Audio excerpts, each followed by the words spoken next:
So here at BUas, the job I love so much, and sometimes I get into the flow for straight 8 hours. I don't know, Charlie, if this happened to you when you first came, or it still does.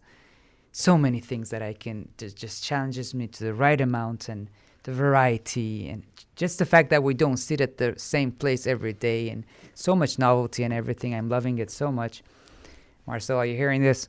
Um, but I'm sometimes thinking I can extend it as much as I can. It's all intrinsic motivated, very intentional, but it might affect my health, although ticks all the boxes of a very good, intentional, mindful, intrinsically motivated. So I feel like the benefits that you would get from a really non-work similar situation, the fun and the experience has to be different. That's true. And,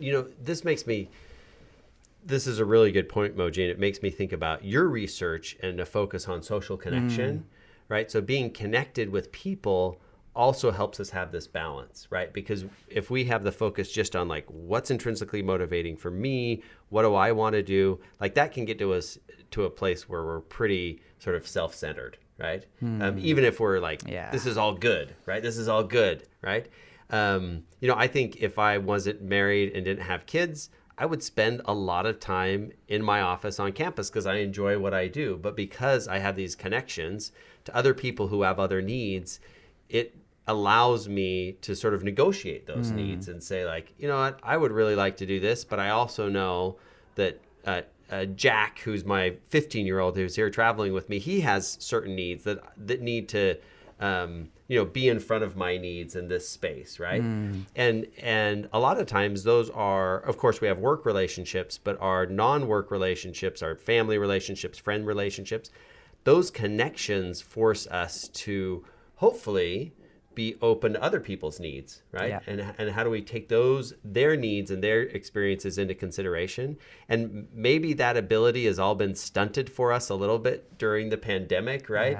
Because we've had like, what's that person's need on the Zoom screen at the top right hand of my, we don't think about that as much. But now being back in person, I think it allows us to sort of hopefully flex our empathy muscles a little bit better. Thanks for reminding me of my own research and some of the solutions that we get. Yeah, my wife is visiting home right now, Charlie.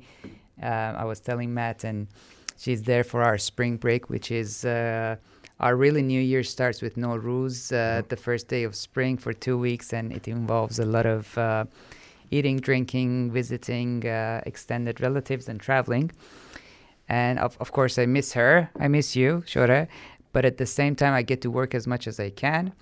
But what I feel here, what I took from this great statement of Matt was that meaning and purpose that comes from different things. The more diversified you do it, and the more it's above and beyond yourself, kind of seems to be a healthier and better way to go. Okay.